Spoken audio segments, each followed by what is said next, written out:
பயன்பாடுகளை நாம் அறிந்து கொள்வதோடு மட்டுமல்லாமல் அவற்றை முறையாக எப்படி பயன்படுத்த வேண்டும் என்பதை பற்றி நம்மிடையே பேசி வருகிறார் டாக்டர் கௌதமன் அவர்கள்.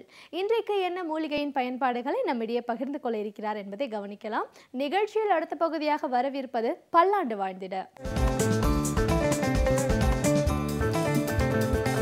அன்பான கலைஞர் தொலைக்காட்சி நேயர்களுக்கு என்னுடைய இனிமையான காலை வணக்கங்கள்.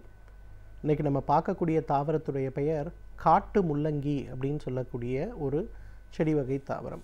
பொதுவாக முள்ளங்கியை பற்றி நம்ம எல்லாருக்குமே தெரியும். வெண்மை நிறமாகவோ சிவப்பு நிறமாகவோ இருக்கும். உணவுக்காக நம்ம பயன்படுத்துகின்ற மிகச்சிறந்த பொருட்களில் ஒன்று. காட்டு முள்ளங்கி கிட்டத்தட்ட இதே வகையைச் சேர்ந்த தாவரம் தான். ஆனால் வழக்கமாக முள்ளங்கியை விட கிட்டத்தட்ட 3 மடங்கு பெரியதாக வளர்ந்திருக்கிறத பார்க்க முடியும். காட்டு முள்ளங்கியுடைய மிகப்பெரிய மருத்துவ குணமே மலச்சிக்கல் சம்பந்தப்பட்ட பிரச்சனைகளுக்கும் மூலம் சம்பந்தப்பட்ட பிரச்சனைகளுக்கும் மிகப்பெரிய மருந்து அப்படின்னு சொல்லணும். இன்றைக்கு 190 பேர் வரை கஷ்டப்படுகின்ற மிகப்பெரிய பிரச்சனை என்ன அப்படின்னு பார்த்தீங்கன்னா, ஒன்று மலச்சிக்கல் சம்பந்தப்பட்ட கோளாறுகள், இரண்டாவது பார்த்தீங்கன்னா மூலம் சம்பந்தப்பட்ட பிரச்சனை. எப்போ பார்த்தாலும் மூல நோய் இருக்கிறது அப்படின்னு சொல்கிறதுக்கு வெட்கப்பட்டு கொண்டு நிறைய ஆண்கள் பெண்கள் இவங்கெல்லாம் மிக அதிகமாக வெட்கப்பட்டு கொண்டு இருக்கக்கூடிய ஒரு முக்கியமான பிரச்சனை மூல பிரச்சனை. ஆரம்ப நிலைமையிலேயே சரியான உணவு முறைகளையோ அல்லது சரியான மருத்துவ முறையோ நம்ம பின்பற்றணும்னா அறுவை சிகிச்சை வரையிலும் சென்று கஷ்டப்பட வேண்டிய அவசியமில்லாமல் குணப்படுத்த விடக்கூடிய ஒரு பிரச்சனை இந்த மூலம். இந்த மூல பிரச்சனைக்கு காட்டு முள்ளங்கி ஒரு மிகச்சிறந்த மருந்துன்னு சொல்லலாம். நிறைய பேருக்கு மூலம் நம்மளுக்கு இருக்கான்னு கூட தெரியாது. ஏதோ ஒரு அசைவ உணவு சாப்பிட்றோம், மலம் போல் அன்றைக்கி கஷ்டப்பட்டு மலம் போகும்போது இரத்தப்போக்கு ஏற்படுவது, ரொம்ப தூரம் பிரயாணம் போயிட்டு வரோம் உடனே இரத்தப்போக்கு ஏற்படுவது, சில நேரங்களில் மலம் கழிக்கும்போது கடுமையான வலியுடன் மலம் கழித்து கொள்வது, அல்லது மலம் கழிக்கும்போது கழிப்பதற்கு பின்பு ஒரு 10 மில்லி 5 மில்லி அளவுக்கு உதிரம் மட்டும் உடலை விட்டு வெளியே போவது, இதெல்லாம் நமக்கு மூல நோய் இருக்குது அப்படின்னு சொல்லக்கூடிய அறிகுறிகள். மூல நோய் இருக்குது அப்படின்னும் போது இன்றைக்கு நிறைய பேர் என்ன பண்ணுறாங்கன்னா அறுவை சிகிச்சை செய்து கொள்கிறத நம்ம பார்க்குறோம். மூல நோய்க்கு அறுவை சிகிச்சை செய்து கொண்டவரில் 130 பேருக்காவது சோரியாசிஸுங்கிற தோல் நோய் வரதை நம்ம பார்க்க முடியும். அப்போ இந்த பிரச்சனைகளை எவ்வாறு சுலபமாக குணப்படுத்த முடியும் அப்படின்னு பார்த்திங்கன்னா, அந்த இடத்துல தான் அந்த காட்டு முள்ளங்கி வரதை நம்ம பார்க்குறோம். காட்டு முள்ளங்கிங்கிறது அதிகமாக நம்ம தமிழகத்தில் பிரபலமாக இருக்கக்கூடிய ஒரு தாவரம் அல்ல. ஆனாலும் இன்றைக்கு நம்ம பார்த்தோம்னா வட இந்தியான்னு பார்த்தோம்னா கிட்டத்தட்ட ஆந்திர பிரதேஷ்லேருந்து மகாராஷ்டிரா இந்த எல்லா இடங்கள்லையும் பார்த்திங்கன்னா காட்டு முள்ளங்கிங்கிறது ரொம்ப ரொம்ப பிரசித்தம். அதுவும் பஞ்சாப், ஹரியானா இங்கெல்லாம் பார்த்திங்கன்னா நம்ம முள்ளங்கி மாதிரி அதிகமாக முள்ளங்கி இருக்காது. அங்கெல்லாம் காட்டு முள்ளங்கி தான் ரொம்ப பெரிய லெவலில் பிரசித்தமாக இருக்கிறத நம்ம பார்ப்போம். ஸோ இந்த காட்டு முள்ளங்கியை அரைத்து எடுக்கக்கூடிய சாறு ஒரு 30 மில்லி அளவுக்கு காலை ஒரு வேளை மட்டும் உணவுக்கு முன்பு அப்படிங்கிற மாதிரி ஒரு மண்டலம் அதை சாப்பிட்டு பார்த்தோம்னா இந்த மூலம் சம்பந்தப்பட்ட பிரச்சனை, மலச்சிக்கல் பிரச்சனை, மூலத்தின் காரணமாக ஏற்படுகின்ற அதிகப்படியான உதிரப்போக்கு சம்பந்தப்பட்ட பிரச்சனை, இதெல்லாமே முழுமையாக குணமாகி உடலில் மிகப்பெரிய அளவில் நல்ல மாற்றம் ஏற்படுவதை நம்ம பார்க்க முடியும். இன்றைக்கு நிறைய பேர் பார்த்திங்கன்னா உடல் எடை குறையணும், எனக்கு உடல் எடை குறையணும், நான் அந்த டயட்டை ஃபாலோ பண்ணுமா இல்லை இந்த மருந்துகளை சாப்பிடணுமான்னு எதை தின்றால் பித்தம் தீரும் அப்படிங்கிற அளவுக்கு மிகப்பெரிய அளவில் கஷ்டப்பட்டு கொண்டு இருக்கிறத நம்ம பார்க்குறோம். நிறைய பெண்கள் குறிப்பாக, இன்றைக்கு நிறைய ஆண்கள் கூட. அந்த மாதிரி உடல் எடையை குறைக்க வேண்டும் அப்படின்னு பிரயத்தனம் பண்ணுறவங்க எல்லாருமே ஒரு விஷயத்தை நல்லா ஞாபகம் வச்சுக்கணும். உடலுக்கு பாதிப்பு இல்லாமல் உடல் குறைப்பு எவ்வாறு அப்படிங்கிற முறையை முழுசாக பின்பற்றணும். அந்த வகையில் உடல் குறைப்பை ஏற்படுத்துவதற்கு முறையான அளவில் செய்ய வேண்டிய முக்கியமான ஒரு மருந்து எதுன்னு கேட்டிங்கன்னா, இந்த காட்டு முள்ளங்கியிலிருந்து எடுக்கக்கூடிய இந்த ஒரு சூரணம் தான். இந்த காட்டு முள்ளங்கியை வட இந்தியாலாம் பார்த்திங்கன்னா நம்ம ஊரில் எப்படி கருவாடு காய வைக்கிறோமோ அந்த மாதிரி கிடைக்கிற சீசனில் சின்ன சின்ன துண்டாக வெட்டி நல்லா வெயிலில் காய வச்சுருவாங்க. எப்போ சமையலுக்கு தேவையோ அப்போ எடுத்து 4 சாம்பார்லேயோ இல்லை பருப்புலேயோ போட்டு வேக வச்சு அதை உணவாக சாப்பிட்ற பழக்கம் பஞ்சாபில் ரொம்ப ரொம்ப அதிகம். ஸோ அவங்க பார்த்திங்கன்னா பெரும்பாலும் இந்த காட்டு முள்ளங்கியை நல்லா உலர வைத்து பொடி பண்ணி சலித்து எடுக்கக்கூடிய அந்த ஒரு சூரணத்தை நம்ம ஊரில் எப்படி பெருங்காயம் உபயோகப்படுத்துகிறோமோ அந்த மாதிரி அந்த ஊரில் வாசனைக்காகவும் சுவைக்காகவும் சேர்க்கக்கூடிய ஒரு வழக்கம் இருக்கிறத நம்ம பார்க்க முடியும். அந்த வகையில் பார்த்திங்கன்னா அவங்கெல்லாம் அந்த ஊரில் இருக்கக்கூடிய நாட்டு மருத்துவ முறைகளில் உடல் எடையை குறைப்பதற்கே என்ன பண்ணுறாங்கன்னா, அந்த காட்டு முள்ளங்கியுடைய சூரணத்தை ஒரு தேக்கரண்டி எடுத்து வெந்நீரில் கலந்து காலை ஒரு முறை உணவுக்கு முன்பு, இரவு ஒரு முறை உணவுக்கு முன்பு அப்படின்னு கொடுக்கறத நம்ம பார்க்க முடியும். குறிப்பாக யாரெல்லாம் எனக்கு தொப்பை பெருசாக இருக்குது, என்னுடைய தொடைப்பகுதி பெரிதாக இருக்கிறது, என்னோட பிட்டப்பகுதி ரொம்ப அப்நார்மலாக இருக்குன்னு சொல்லக்கூடிய ஆண் பெண் யாராக இருந்தாலும் ஒரு தேக்கரண்டி சூரணம் 1 டம்ளர் வெந்நீரில் கலந்து சாப்பிடக்கூடிய ஒரு வழக்கத்தை வைத்து கொண்டாலே மிகப்பெரிய அளவில் அவங்க உடலில் நல்ல எடை குறைப்பு சம்மந்தப்பட்ட விஷயங்கள், உடலுடைய ஹெவினஸ், நிறைய பேருக்கு பார்த்திங்கன்னா சாப்பிட்ட உடனே வயிறு அப்படியே வீங்கிருச்சு. நிறைய இந்த மார்க்கெட்டிங்கில் ஒர்க் பண்ணுற மக்கள் என்னை வந்து பார்க்கும்போது சொல்லுவாங்க, சார் காலையிலலாம் எனக்கு நல்லா இருக்குது, லஞ்ச் நான் சாப்பிட்றேன், சாப்பிட்டு முடித்த உடனே என்னோடய பேண்ட்டை லூஸ் பண்ணால் தான் சார் எனக்கு வயிறு சரியாகுது. சிலர் சொல்லுவாங்க மதிய உணவுக்கு பிறகு பேண்ட்டை லூஸ் பண்ண வேண்டியிருக்கு, இரவு ஒரு ஸ்நாக்ஸ் சாப்பிட்டோம்னா நிச்சயமாக பெரிய லெவலில் லூஸ் பண்ண வேண்டியிருக்கு, ஏதோ ஒரு 5 கிலோ இருக்கக்கூடிய ஒரு பாறாங்கல்லை தூக்கி என் வயிறு மேலே வச்சு நடக்கிற மாதிரி எனக்கு இருக்குது சார் அப்படின்னு சொல்கிற ஆண்கள் நிறைய பேர் இருக்காங்க. அந்த மாதிரி இருக்கவர்கள் கூட காட்டு முள்ளங்கியிலிருந்து எடுக்கக்கூடிய இந்த ஒரு சூரணத்தை ஒரே ஒரு தேக்கரண்டி காலை ஒரு முறை, இரவு ஒரு முறை உணவுக்கு முன்பு அப்படின்னு எடுத்துக்கொள்ளும்போது உடலில் மிகப்பெரிய அளவில் எடை சம்பந்தப்பட்ட, குடல் சம்பந்தப்பட்ட, வாயு சம்பந்தப்பட்ட, மூலம் சம்பந்தப்பட்ட, மலச்சிக்கல் சம்பந்தப்பட்ட பிரச்சனைகளில் நல்ல ஒரு முன்னேற்றம் ஏற்படுறதை பார்க்கலாம். நிறைய பெண்கள் பார்த்திங்கன்னா இன்றைக்கு பிரசவத்துக்கு பிறகு என்னுடைய வயிறு இன்னும் பெரியதாகவே இருக்கிறது, என்னை பார்க்குறவங்கெல்லாம் இன்னும் குழந்தை பிறக்கலையான்னு கேட்குறாங்க, இல்லை திரும்பவும் கர்ப்பமாக இருக்கியான்னு கேட்குறாங்க, இது எனக்கு ரொம்ப கூச்சமாக இருக்குது, இதை குறைப்பதற்கு நான் என்ன பண்ணணும் அப்படின்னு சொல்லி ஒரு கேள்வி பெரும்பாலும் நிறைய ஊடகங்களில் என்னை எங்கே நிறைய பேர் சந்தித்தாலும் கேட்கக்கூடிய ஒரு கேள்வியாக இருக்கிறது. இந்த கேள்விக்கான மிகச்சிறப்பான ஒரு பதில், இந்த காட்டு முள்ளங்கி தான் அதற்கான ஒரு மிகப்பெரிய தீர்வு. காட்டு முள்ளங்கியை உணவாக எடுத்துக்க முயற்சி பண்ணுங்கள். பொதுவாக காட்டு முள்ளங்கி இப்போ நிறைய சூப்பர் மார்க்கெட்ஸில் கூட கிடைக்கிறத நான் பார்க்குறேன். அப்படி கிடைக்கலனா கூட காட்டு முள்ளங்கியுடைய சூரணம் அப்படிங்கிறது நிறைய நாட்டு மருந்து கடைகளில் கிடைக்கிறத நம்ம பார்க்க முடியும். அந்த சூரணத்தை வாங்கி ஒரு தேக்கரண்டி அளவு வெந்நீரில் கலந்து காலை ஒரு முறை உணவுக்கு முன்பு, மதியம் மற்றும் இரவு ஒரு முறை உணவுக்கு முன்பு அப்படிங்கிற மாதிரி எடுக்க ஆரம்பித்தோன்னா ஒரு 3 அல்லது 6 மாதத்திலேயே நம்மளுடைய வயிறுடைய இன்ச்சஸ் குறையிறத நம்ம பார்க்கலாம். நிறைய பேருக்கு நான் அதான் அட்வைஸ் பண்ணுவேன், நான் எனக்கு எப்படி சார் குணமாகும்னு தெரியும், நான் என்ன பண்ணணும்பாங்க. இந்த மருந்துகளை சாப்பிடுவதற்கு முன்பு உங்களுடைய உடல் எடையை பரிசோதனை செய்யுங்க. உங்களுடைய தொடையுடைய அளவு, பிட்டத்துடைய அளவு, அதே போல் வயிறுடைய அளவு, மார்புடைய அளவு இதெல்லாம் நீங்கள் மெஷர் பண்ணி வச்சுக்கோங்க. 3 மாதம் அதுக்கப்புறம் எதுவுமே பார்க்காதீங்க, இந்த காட்டு முள்ளங்கியோடைய சூரணத்தை சாப்பிடுங்க. 3 மாதம் கழித்து நீங்கள் பாருங்கள் உங்களுடைய அளவில் என்ன மாற்றங்கள் இருக்குது அப்படிங்கிறத நீங்களே புரிஞ்சுக்கலாம் அப்படின்னு சொல்லுவேன். ஏன்னா சிலருக்கெல்லாம் வந்து அதீத எதிர்பார்ப்பு இருக்கும், அந்த எதிர்பார்ப்புகள் சமயத்தில் குணமாகலை அப்படின்னும்போது நான் அதை யூஸ் பண்ணேன் எனக்கு பலன் அளிக்கலை அப்படின்னு சொல்லுவாங்க. ஸோ நீங்களே மெஷர் பண்ணிவிட்டு உபயோகப்படுத்திட்டு நீங்களே மெஷர் பண்ணி என்ன மாற்றம் இருக்குதுன்னு பார்த்து கொள்ளலாம். எனவே நேர்களே, இந்த காட்டு முள்ளங்கியை பொறுத்தவரையிலும் பார்த்திங்கன்னா மலச்சிக்கல் சம்பந்தப்பட்ட, மூலம் சம்பந்தப்பட்ட, இரத்த மூலம் சம்பந்தப்பட்ட பிரச்சனைகள், வாயு தொந்தரவு சம்பந்தப்பட்ட பிரச்சனைகள் மற்றும் உடல் எடையை குறைப்பதற்கு, குறிப்பாக வயிறு பகுதி, தொடைப்பகுதி, பிட்டப்பகுதியில் இருக்கக்கூடிய அந்த தேவையற்ற தசைகளை குறைப்பதற்கு இயற்கை கொடுத்திருக்கின்ற மிகச்சிறந்த அருமருந்து. தகுந்த மருத்துவ ஆலோசனையின் பேரில் சரியான முறைப்படி இதை உபயோகப்படுத்தி வந்தோமேயானால் நம்மாலும் பல்லாண்டு காலம் ஆரோக்கியமாக வாழ்ந்திட முடியும். சமூகத்தில் நடக்கும் நிகழ்வுகளில் நாம் கொள்ளத்தக்கவை எவை, தள்ளத்தக்கவை எவை என்பதை பற்றி நம்மிடையே பேசி வருகிறார் எழுத்தாளர் மனுஷபுத்திரன் அவர்கள். நிகழ்ச்சியில் அடுத்த பகுதியாக வரவிருப்பது தீதும் நன்றும்.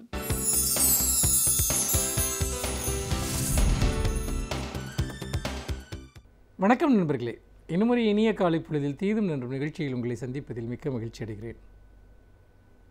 நம்முடைய நாடு விடுதலை அடைந்த பிறகு நாம் அறிவு சார்ந்த பல விஷயங்களில் முன்னேறி இருக்கிறோம். கண்மூடி பழக்கமெல்லாம் மண்மூடி போகும்படியான பல்வேறு விதமான மாற்றங்கள் இந்த நாட்டில் நடந்திருக்கின்றன என்று நாம் நம்புகிறோம். ஆனால் உண்மையிலேயே அப்படி முழுமையான ஒரு மாற்றம் நம்முடைய சமூகத்தில் நடந்திருக்கிறதா என்பது ஒரு அடிப்படையான ஒரு கேள்வி. ஏனென்று கேட்டால், இந்த 70 ஆண்டுகால சுதந்திர இந்தியாவில் நாம் ஆங்கிலேயர்கள் ஆட்சி செய்த காலத்திலிருந்தே இந்த மூட நம்பிக்கைகளுக்கு எதிரான ஒரு மிகப்பெரிய போராட்டத்தை நாம் நடத்தி வந்திருக்கிறோம். ஆங்கிலேயர்கள் கொண்டு வந்த பல சீர்திருத்த சட்டங்களை, முக்கியமாக மூடநம்பிக்கை சார்ந்து மேற்கொள்ளப்படுகிற மனித விரோத செயல்களை அவர்கள் பல்வேறு சட்டங்களின் மூலமாக ஆங்கிலேயர்கள் தடுத்தார்கள். முக்கியமாக பாலிய விவாகம், அதாவது குழந்தைகளுக்கு 5 வயது 6 வயதிலேயே திருமணம் செய்து வைப்பது, பிறகு அவர்கள் இளம் விதவைகளாக மாறுவது, இதையெல்லாம் அவர்கள் சட்டபூர்வமாக தடை செய்ய முயற்சித்தார்கள். அதே போல் உடன்கட்டை ஏறுவது, கணவன் இறந்து விட்டால் அந்த சிறையிலேயே வைத்து அந்த உயிரோடு அந்த பெண்ணையும் எரித்து விடுவது, இதெல்லாம் இந்த நாட்டில் நடந்திருக்கின்றன. இப்படி எத்தனையோ விஷயங்களை சொல்ல முடியும். ஆங்கிலேயர்கள் ஆட்சி காலத்திலேயே அப்பொழுது அங்கு ராஜாராம் மோகன் ராய் போன்றவர்கள் எல்லாம் ஒரு மிகப்பெரிய ஒரு போராட்டத்தை அதில் நடத்தினார்கள். அந்த போராட்டத்தின் விளைவாக பல்வேறு மாற்றங்கள் இந்தியாவில் நடந்திருக்கின்றன என்பதை நாம் தொடர்ந்து பார்த்து வந்திருக்கிறோம். ஆனால் சுதந்திர இந்தியாவில் இன்றும் கூட நம்பிக்கைகளின் பெயரால் பல்வேறு விதமான மனித உரிமை மீறல் நிகழ்ச்சிகள் நடப்பதை நாம் தொடர்ச்சியாக பார்த்து கொண்டிருக்கிறோம். சடங்குகள் என்கிற பெயரில் இது போன்ற மனிதர்கள் தங்களை தாங்களே வதைத்துக் கொள்வது அல்லது மற்றவர்களை வதைப்பது, இதெல்லாம் பரவலாக நடந்து கொண்டிருக்கின்றன. இந்த சூழ்நிலையில் தான் கர்நாடக அரசு ஒரு வரலாற்று சிறப்புமிக்க ஒரு சட்டத்தை சமீபத்தில் நிறைவேற்றியது. ஒரு மசோதாவை அது நிறைவேற்றியது. நீண்ட காலமாக பெரும் சர்ச்சைக்குள்ளான அந்த மசோதா மூட நம்பிக்கை ஒழிப்பு மசோதா 2017. இந்த சட்டத்தை பழமைவாதிகள் கடுமையாக எதிர்த்தார்கள், மதவாதிகள் கடுமையாக எதிர்த்தார்கள், பல்வேறு சாதி அமைப்புகள் கூட எதிர்த்தன. ஆனால் கர்நாடகாவில் இருக்கக்கூடிய சித்தராமையா அவர்களுடைய தலைமையிலான காங்கிரஸ் அரசு இன்றைக்கு இந்த சட்டத்தை இன்றைக்கு நிறைவேற்றி இருக்கிறது. தமிழகம் பகுத்தறிவு சார்ந்து பல சாதனைகளை அது எட்டியிருந்த போதும் கூட இன்னும் நம்மால் அப்படிப்பட்ட ஒரு சட்டத்தை நம்மால் உருவாக்க முடியவில்லை. கர்நாடகா அதை நிறைவேற்றி காட்டியிருக்கிறது. அந்த சட்டத்தின்படி நீங்கள் நம்பிக்கைகள் மரபுகள் என்ற பெயரில் செய்யக்கூடிய மனித உரிமை மீறல்கள் அல்லது மனித விரோத நடவடிக்கைகள், மனிதாபிமானமற்ற செயல்களை அந்த சட்டம் தடை செய்கிறது. அதன்படி நீங்கள் பல்வேறு சடங்குகள் செய்யப்படுகிற சித்திரவதை முறைகள், மிருகங்களை சித்திரவதை செய்வது, மனிதர்களை சித்திரவதை செய்வது, இப்படியாக பல்வேறு விதமான மூட நம்பிக்கைகளின் வழியே மனிதர்களுக்கு கிடைக்கக்கூடிய குற்றங்களை தடுக்கும் விதமாக அதை செய்யக்கூடியவர்களுக்கு ஓராண்டு வரை சிறை தண்டனையும் 5000 ரூபாய்க்கும் குறையாத அபராதமும் விதிக்கக்கூடிய ஒரு சட்டத்தை கொண்டு வந்திருக்கிறது. இந்தியாவிற்கே வழிகாட்டக்கூடிய ஒரு சட்டம் என்பதில் எந்த மாற்று கருத்தும் இருக்க முடியாது. ஏனென்று கேட்டால் இந்த மூடநம்பிக்கைகள் அந்த அளவிற்கு இன்றைக்கு பரவலாக இருக்கின்றன. பல்வேறு விதமான தண்டனை முறைகள், குறிப்பாக பெண்களை பல்வேறு விதமான சித்திரவதைகளுக்கு ஆளாக்குவது, இதெல்லாம் இன்றும் இந்திய கிராமங்களில் பரவலாக இருப்பதை பார்க்க முடிகிறது. மத நம்பிக்கைகளின் பெயரால், சாதி நம்பிக்கைகளின் பெயரால் பெரும் துயரங்கள் அவர்களுக்கு இழைக்கப்படுகின்றன. இந்த துயரங்களுக்கு நாம் முடிவு கட்ட வேண்டாமா? நாம் ஒரு நாகரிக சமுதாயமாக மாற வேண்டாமா? ஒரு பகுத்தறிவு மிக்க சமுதாயமாக நாம் மாற வேண்டாமா என்கிற ஒரு அடிப்படையான கேள்வி எழுகிறது. அப்படி எழுகிற போது இந்த மூடநம்பிக்கை சார்ந்த விஷயங்களின் மீது இந்த சட்டம் என்பது வெளிப்படையாக இது போன்ற விஷயங்களை மதத்தின் பெயரால் தங்குதடையின்றி செய்யக்கூடியவர்களுக்கு ஒரு எச்சரிக்கையாக இது அமையும். இந்த இடத்தில் நாம் இன்னொன்றையும் நாம் குறிப்பிட வேண்டியிருக்கிறது. ஏனென்றால் பல்வேறு விதமாக இது போன்ற சட்டங்கள் இங்கு இருந்தபோதும் கூட சாதி மத அடிப்படையில் செய்யப்படுகிற பல விஷயங்களை நம்மால் தடுக்க முடியாமல் இருக்கிறது. சாதி கொடுமைகளுக்கு எதிராக கூட இங்கு சட்டம் இருக்கிறது. பெண்களுக்கு எதிராக இழைக்கப்படுகிற கொடுமைகளுக்கு கூட இங்கு சட்டம் இருக்கிறது. ஆனால் இந்தியாவில் பெருமளவிற்கு பெண்களுக்கு எதிராக குற்றங்கள் இழைக்கப்படுகின்றன, அல்லது தலித் மக்களுக்கு எதிராக, ஒடுக்கப்பட்ட சமூகங்களை சேர்ந்தவர்களுக்கு எதிராக, சிறுபான்மையினருக்கு எதிராக, இப்படியெல்லாம் பல்வேறு விதமான ஒரு கொடுமைகள் தொடர்ந்து சட்டங்கள் இருந்தும் கூட இழைக்கப்படுகின்றன. இந்த சூழ்நிலையில் இந்த சட்டங்கள் என்பது வெறுமனை நடைமுறைப்படுத்துவதற்கானது மட்டுமல்ல, அவை மக்களிடம் ஒரு பெரிய விழிப்புணர்ச்சியை ஏற்படுத்த வேண்டும். மக்கள் இது போன்ற மூட நம்பிக்கைகளுக்கு உடன்படக்கூடாது. பகுத்தறிவு கருத்துக்கள் பரவ வேண்டும். எது சரியானது என்பதை பற்றிய பார்வை மக்களுக்கு இருக்க வேண்டும். இன்றெல்லாம் நான் பார்க்கிறேன், நன்கு படித்தவர்கள், விவரம் தெரிந்தவர்கள் அல்லது ஒரு உலக அறிவு உள்ளவர்கள் என்று நம்பக்கூடியவர்கள் கூட வெகு சுலபமாக மூட நம்பிக்கைகள் சார்ந்த சடங்குகளில் ஈடுபடுவதை நாம் பார்க்கிறோம். இன்னும் இந்த நாட்டில் நரபலிகள் நடந்து கொண்டிருக்கின்றன. அதாவது தங்கள் வாழ்க்கை மாற வேண்டும் என்பதற்காக குழந்தைகளை பலி கொடுப்பது அல்லது யாரையாவது கடத்தி வந்து பலி கொடுப்பது, இதெல்லாம் இன்னும் இந்த நாட்டில் நடந்து கொண்டிருக்கின்றன. நரபலியையே நாம் இன்னும் கடந்து வரவில்லை என்று சொன்னால் நாம் என்னவென்று சொல்வது? அங்கொன்றும் இங்கொன்றுமாக இதெல்லாம் தொடர்ந்து செய்திகள் வந்த வண்ணம் இருக்கின்றன. இந்த நிலையில் இது போன்ற போலி சடங்குகளை செய்பவர்களை கைது செய்து அவர்களை மனநல விடுதிக்கு அனுப்ப வேண்டும். இதுபோன்ற மாந்திரிகத்தின் பெயரால் மக்களை ஏமாற்றுகிறவர்களை அவர்களை சிறைப்படுத்த வேண்டும் என்று சொல்லவில்லை. அவர்கள் மனக்கோளாறு உள்ளவர்கள். அவர்களுக்கான சிறப்பு மனநல மருத்துவமனைகளை உருவாக்கி அங்கு அவர்களை அடைத்து வைக்க வேண்டும். இதுபோன்ற கொள்கைகளை பரப்பக்கூடியவர்கள் அல்லது இதுபோன்ற விஷயங்களுக்கான அமைப்புகளை உருவாக்குகிறவர்கள், இவர்கள் எல்லோரும் சட்ட ரீதியாக தடுக்கப்பட வேண்டும். அதற்கு கர்நாடக அரசு கொண்டு வந்திருக்கக்கூடிய இந்த சட்டம் ஒரு வழிகாட்டி.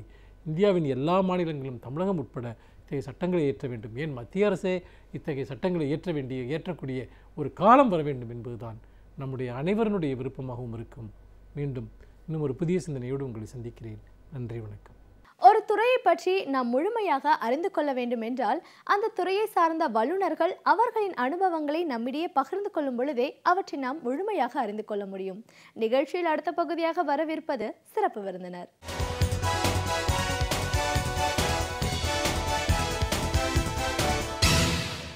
வணக்கம் நேயர்களே, விடியலே வா நிகழ்ச்சியின் சிறப்பு விருந்தினருக்கான நேரம் இது. இன்றைய சிறப்பு விருந்தினர் இலக்கிய சிந்தனையாளர் திருமதி உமையாள் முத்து. ஒரு இலக்கிய சிந்தனையாளரா 15 வயதுல ஒரு பட்டிமன்ற பேச்சாளராக தொடங்கி இந்த 50 ஆண்டு கால பயணம் இன்னைக்கு வரைக்கும் இந்த இலக்கிய பயணம் எவ்வளவு தூரம் சுவாரஸ்யமா தொடர்ந்துட்டு இருக்குன்னு பல விஷயங்களை தகவல்களை இவங்க கிட்ட கேட்டு தெரிஞ்சுக்கலாம். வணக்கம் மேடம். வணக்கம்மா. ஒரு இலக்கிய சிந்தனையாளராக முதல்ல எங்கள் நிகழ்ச்சிக்கு உங்களை நாங்கள் வரவேற்கிறோம் மேடம். ஒரு இலக்கிய சிந்தனையாளர் போது நிறைய இலக்கியங்களை வாசிச்சிருக்கீங்க. தமிழ் இலக்கியங்கள் மீது இருக்கிற ஆர்வம் காரணமாக அந்த பணிகளை நீங்கள் செஞ்சிட்ருக்கீங்க. அப்படின்னாலும் 16 வயதில் உங்களோட முதல் மேடை அப்படிங்கிறது தொடங்கி இந்த 50 ஆண்டுகளை கடந்து இன்னைக்கு வரைக்கும் போயிட்டுருக்கு. மேடை பேச்சாளராக இருந்திருக்கீங்க, நடுவராக இருந்திருக்கீங்க, இன்னைக்கு பட்டிமன்றம் பேச்சு அப்படின்னு எழுத்துலகத்தில் நம்ம குறிப்பிட்டு சொல்லக்கூடிய பல முன்னணி இலக்கியவாதிகளோட நெருங்கி பழகினவங்களாக இருந்திருக்கீங்க.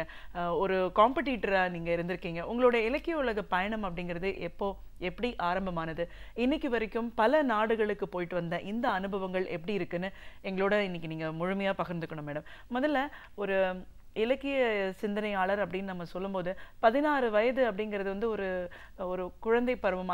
அந்த நேரத்தில் வந்து எல்லா விஷயத்திலையும் நம்ம ஈடுபடுத்திக்கணும் அப்படிங்கிற ஒரு ஆர்வம் நிறைய பேருக்கு இருக்கும். ஆனால் நீங்கள் ஏறின முதல் மேடையிலிருந்து இன்னைக்கு வரைக்கும் ஒரு 50 ஆண்டுகளை கடந்து இந்த பயணம் இவ்வளோ தூரம் சுவாரஸ்யமாக போயிட்டு இருக்குன்னா அதுக்கு என்ன காரணம்? அதுலேருந்து பேச ஆரம்பிக்கலாம். அதை குட்டுப்பட்டாலும் மோதிர கையால் குட்டுப்படணும்னு சொல்லுவாங்க.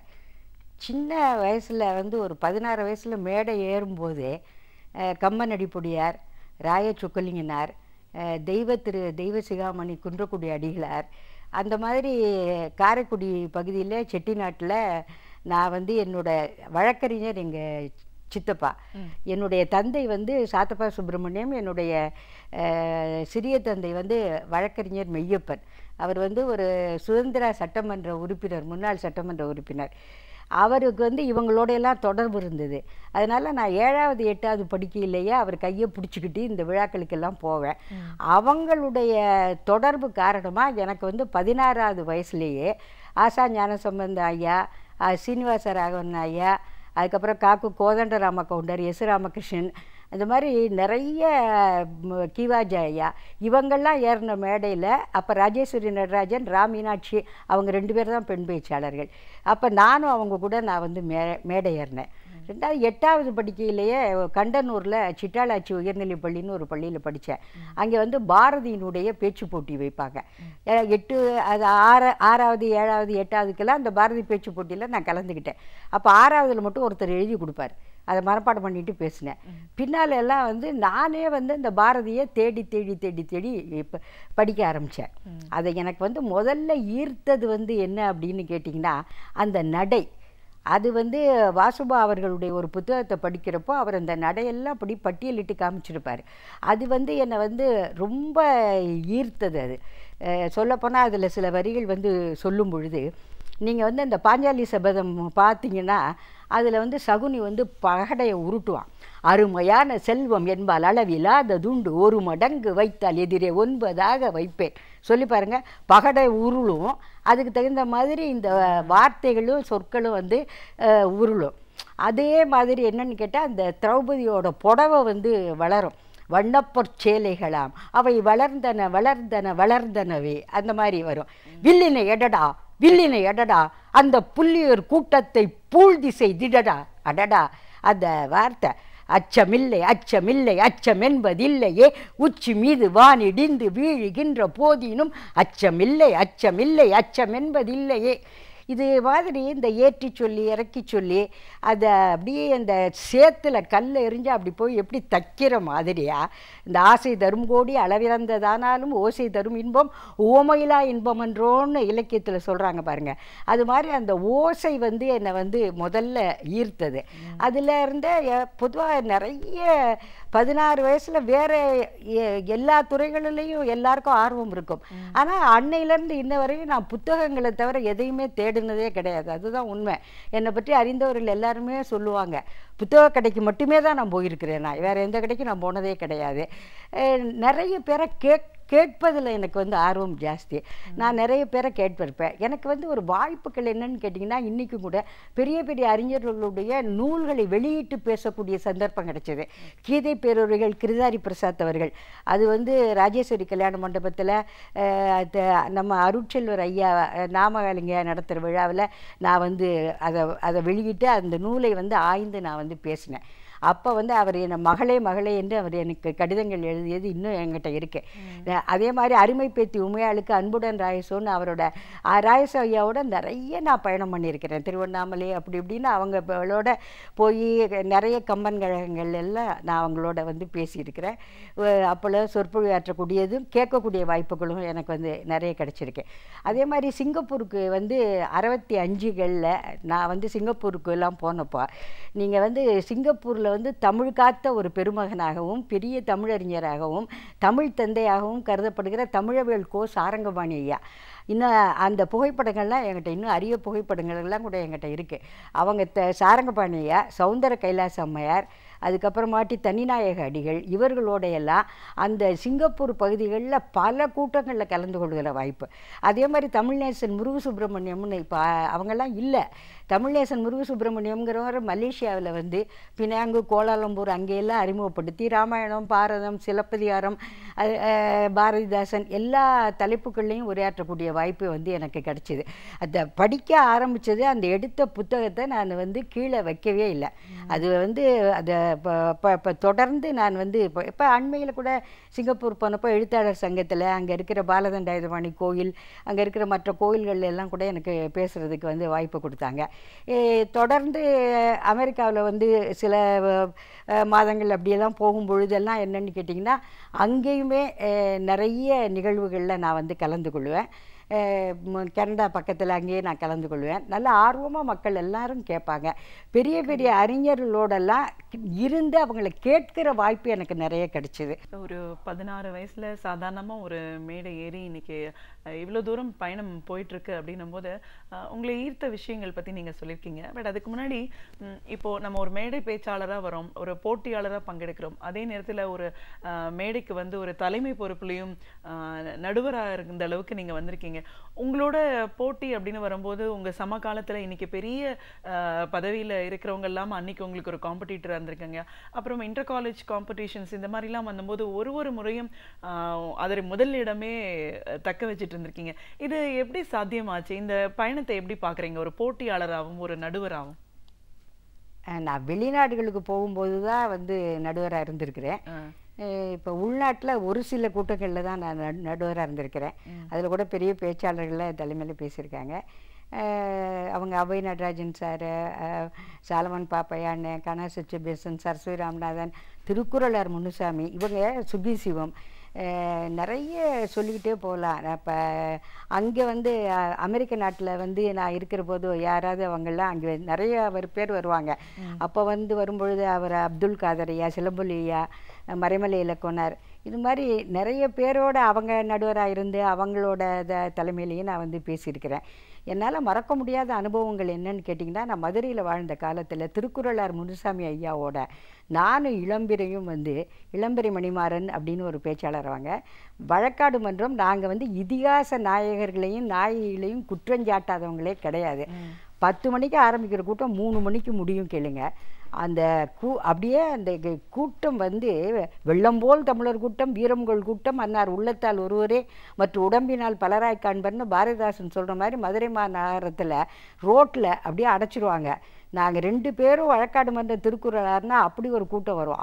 அதுவும் அவர் தலைமையில் ஒரு நாங்கள் 2 பேரும் ஒரு 100-200 கூட்டங்கள் வந்து பேசியிருப்போம். அந்த காம்படிட்டராக போகிறப்ப இன்னும் கூட மேடைகளில் அண்மையில் கூட ஞானசுந்தரனா அதை வந்து குறிப்பிட்டாங்க.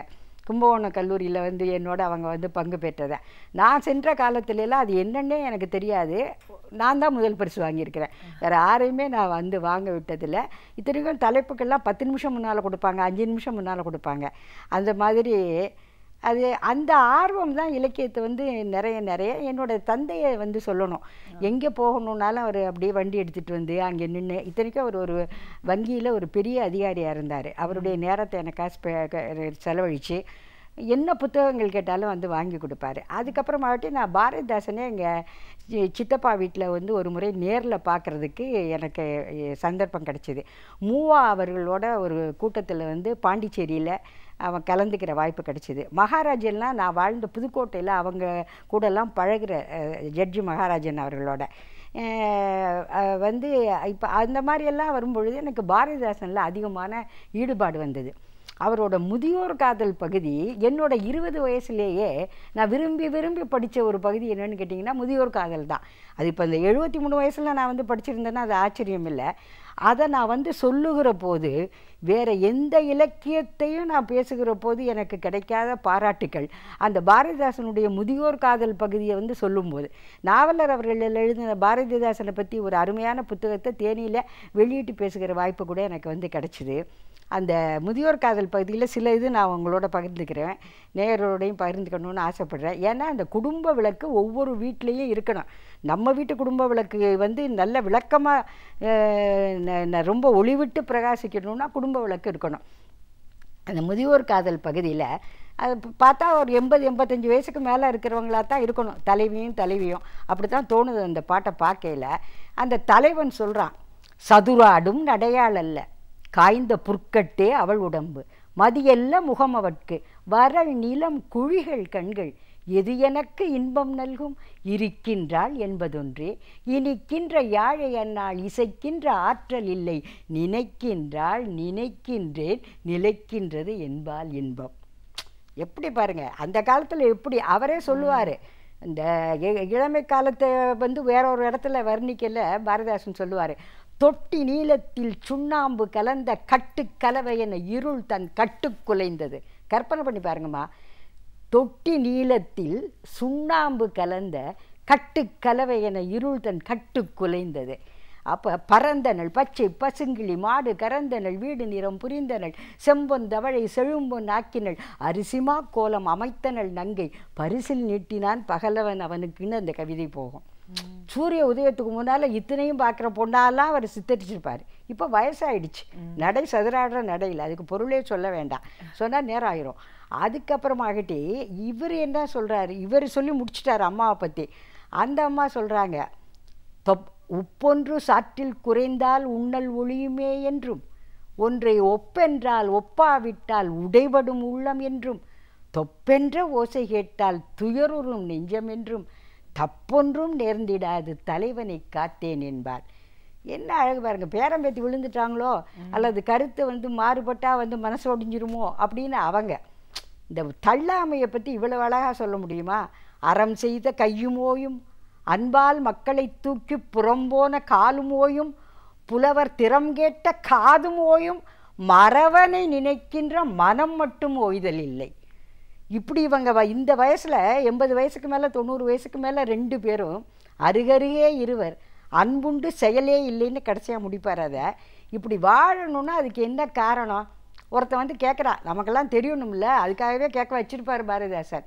அவர் வந்து கேட்குறாரு, கையினிலே வலிவில்லை காலில் வலிவில்லை மெய்யூரல் இல்லை, வயசாயிடுச்சுன்னா அதெல்லாம் சகஜமாக வந்துடும்ல, உடற்கின்பம் ஏது, ஏன் உயிரோடு இருக்கிறான்னு கேட்காம கேட்குற மாதிரியா இருக்குது. அப்போ அவர் சொல்கிறார் பாருங்க, வாய்மூக்கு கண்காது மெய்வாடினாலும் மனைவிக்கும் எந்தனுக்கும் மனமுண்டு கண்டீர், தூய அவ்விரண்டு மனம் கொள்ளும் இன்பம் துடுக்குடைய இளையோரும் படைத்திடுவதில்லை, ஓய்வதில்லை மணிச்சிறகு விண்ணேறி நிலவாம் ஒளியமிழ்து முழுதுண்டு பழகுதமிழ் பாடி சாய்வின்றி சரிக்கின்றி ஒன்றையொன்று பற்றி சலிக்காத இன்பம்கொள் 2 மனப்பறவைனார். அந்த குடும்ப வாழ்க்கையில் சாய்வில்லாமல் சறுக்கில்லாமல் ஒன்று பற்றி நாங்கள் சலிக்காத இன்பங்கள், சலிக்காத அந்த வாழ்ந்த வாழ்க்கை, சாய்வில்லாமல் வாழ்ந்த வாழ்க்கை, அதுதான் அந்த பேஸ், அந்த அடித்தளம் தான் வந்து இந்த வயசுலேயும் கூட அவங்கள மகிழ்ச்சியாக இருக்க வைக்குது. அப்படிங்கிறத அந்த இதில் ரொம்ப அழகாக வந்து அந்த முதியோர் காதல் பகுதியில் வந்து காமிப்பார் அவர். அந்த பாட்டை நான் வந்து ரசித்து போகிற இடத்துல எல்லாம் எனக்கு வந்து சொல்லுவேன். அதே மாதிரி நீங்கள் பாரதிதாசன் அந்த இளமை காலத்தில் காதல் வந்து எனக்கு பிடிச்ச சில வரிகள், ஏன்னா நான் எல்லாத்தையுமே எனக்கு பிடிச்சது எல்லாத்தையும் சொல்ல முடியாது இல்லை. அப்போ நீங்கள் வந்து பார்த்தா அந்த ஒரு ஒரு ஒரு பொண்ணும் ஆணும் வந்து சந்திக்கிற ஒரு காட்சியை, கூடத்திலே மனப்பாடத்திலே கூடி கிடந்த ஆண் அழகை ஓடை குளிர் மலர் பார்வையினால் உண்ணத் தலைப்படும் நேரத்திலே பாடம் படித்து நிமிர்ந்த விழி அதில் பட்டு தெரித்தது மானின் விழி. யோசிச்சு பாருங்க, ஒருத்தன் படிச்சுக்கிட்டு இருக்கான், கூடத்தில் உட்காந்து படிச்சுக்கிட்டு இருக்கான், கூடத்திலே மனப்பாடத்திலே அந்த விழி வந்து பாடத்தில் கூடி கிடக்கு, கூடி கிடந்த ஆணழகை. என்ன அழகு பாருங்கள், ஒரு பொண்ணோட பார்வை ஓடைக்கு பக்கத்தில் இருந்தாலே குளிர்ச்சி, அது மலர் அதை விட குளிர்ச்சி, அது பத்திரகாளி பார்வை இல்லை, ஓடை குளிர் மலர் பார்வையினார் உண்ணுறாளா, பார்வையால் உண்கிறாள், உண்ணத்தலைப்படும் நேரத்திலே படிச்சுக்கிட்டு இருக்கவான், பாடம் படித்து நிமிர்ந்த விழி அதில் பட்டு தெரித்தது மானின் விழி, அவள் ஆடை திருத்து நிற்கின்றான், அவன் 1000 ஏடு திருப்புகிறான். இது ஒரு காதல் காட்சி. அது மாதிரி இந்த முதியோர் காதல் பகுதியை எனக்கு நல்லா நினைவு இருக்குங்க. சிதம்பரத்தில் வடுகநாதன் தியேட்டர்னு ஒரு தியேட்டரில் வெள்ளி விழான்னு ஒரு படம் நடந்தது. இதெல்லாம் ரொம்ப வருஷத்துக்கு முன்னால் எனக்கு இப்போ நினைவில். அந்த படத்தில் வந்து அந்த கதாநாயகி ஏதோ பார்க்காமலே காதல் கொள்ளுகிற மாதிரி ஏதோ ஒரு சீனு. நான் வந்து திருப்பி அந்த ஒரு ரோட்டரி கிளப் ஒன்றில் வந்து பேசும்போது இந்த பாடலை நான் வந்து சொன்னேன். அப்போ வந்து ஜெமினி கணேசன் அவர்கள், ஏபி நாகராஜன் அவர்கள், அதுக்கப்புறம் அரங்கநல்னு நினைக்கிறேன் நான், அவங்க பாலச்சந்தர் இவங்க எல்லாரும் அந்த கூட்டத்தில் அவங்களும் பேசுனாங்க. பிறகு நாங்கள்லாம் சிதம்பரம் கோயிலில் வந்து வலம் வந்தோம். அப்போ வர்ற போது இது எந்த பாலச்சந்தர் அவர்கள் வந்து எந்த புத்தகத்தில் இருக்குது அப்படின்னு என்னை கேட்டு அதை வந்து எழுதி அதை வாங்கிக்கிட்டு போய் இப்படி ஒரு அருமையான கவிதையை வந்து கேட்டதில் நான் ரொம்ப மகிழ்ச்சி அடைகிறேன்னு சொன்னது எனக்கு இன்றைக்கி நினைவுக்கு வருது. அப்போ எல்லாரையும் கவரக்கூடிய, இப்போ வேறு நாடுகளில் கூட மற்ற இலக்கியங்கள் பேசுகிறத விட நம்ம வந்து பாரதிதாசன் வந்து பேசுகிற போது அவர்கள் ஊன்றி கவனிப்பாங்க.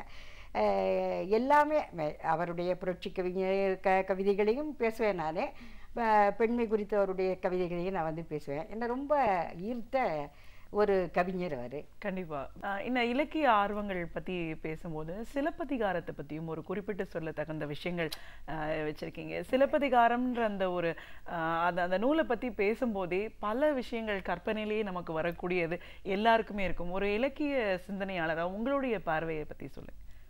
சிலப்பதிகாரம்னா பெண்ணினுடைய பெருமையை உணர்த்துகிற ஒரு காப்பியம். ரெண்டாவது என்னென்னா, ஒரு காப்பியத்தில்ங்க முன்னால் அதை வந்து அறிமுகப்படுத்துகிற பொழுதே அந்த பாத்திரங்கள் பின்னால் எப்படி ஆக போகிறாங்க, அல்லது அவங்க எப்படிப்பட்ட பாத்திரங்கள், பின்னால் அவங்களுக்கு என்ன நேரப்போகிறது, இந்த செய்திகள் எல்லாம் இவ்வளவு அழகாக சொல்ல முடியுமா அப்படின்னு நான் யோசித்து பார்த்துருக்கேன். அந்த மற்ற சிலப்பதிகாரத்தில் என்னை ரொம்ப கவர்ந்தது என்னன்னு கேட்டிங்கன்னா, ஒரு சின்மொழி செல்வியாக இருக்கிறவ, வண்ணச்சீரடி மண்மகள் அறிந்தில்லாத ஒரு பெண்ணாக இருக்கிறவ. நீங்கள் வந்து ஆரம்பத்தில் நீங்கள் வந்து பார்த்தீங்கன்னா அவரை காவிரி பூமுட்டத்தில் இருக்கல 4 தடவை அது மதுரையில் வரையிலெல்லாம் பார்த்தீங்கன்னா 4 வார்த்தை தான் பேசியிருப்பாள்.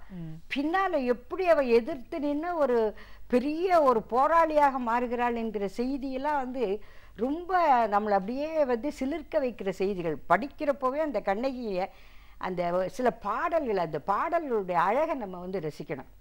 போதிலார் திருவினாள் புகழுடை வடிவென்றும், கண்ணகியை வந்து இவர் வந்து வர்ணிக்கிறாரு. போதிலார் திருவினாள் புகழுடை வடிவென்றும் தீதிலா வடமீனின் திறமிவள் திறமென்றும் மாதரார் தொழுதேத்தும் வயங்கிய பெருங்குணத்து காதல. அதாவது சாதாரணமாக வாழ்க்கை முறையில் நீங்கள் வந்து பார்த்தீங்கன்னா மகாலட்சுமி மாதிரி இந்த பொண்ணு இருக்கா, இவன் வந்து அருந்ததி மாதிரி கற்புடையவளாக இருக்கா, அப்படி தான் நம்ம சொல்லி கேட்டிருப்போம்.